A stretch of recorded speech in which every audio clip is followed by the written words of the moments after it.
Thank you very much, Your Excellency, the President of the Republic of Kenya and Commander-in-Chief of the Defense Forces, Dr. William Ruto, Your Excellency, the First Lady, Mama Ruto, our spiritual fathers, anointed men and women of God, and all those who are here for this great celebration.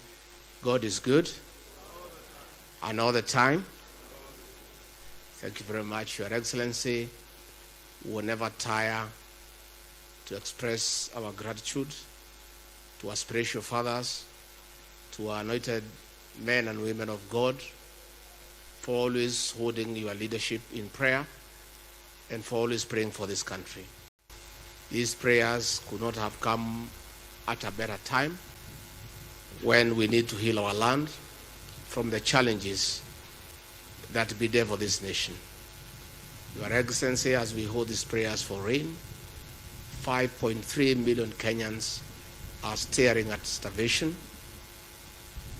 More than 2.5 million heads of cattle have died, and the situation doesn't look any better. So the prayers today to intercede with God to give us rain are more than welcome. Your Excellency, we face many challenges with our young people, and these prayers are most appropriate as we pray for those who are selling cheap and illicit liquor to our young children, that God can touch their hearts to change their ways and be merciful to our children.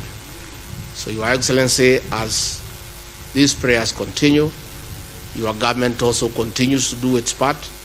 You continue to mobilize our development partners to give food to our people.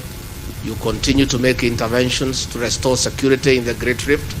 You continue to make the interventions that are humanly possible.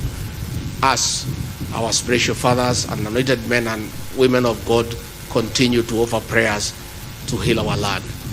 So I want to take this opportunity to ask the First Lady to come and say a few words and then invite our President to give a speech. Your Excellency, the First Lady. Thank you.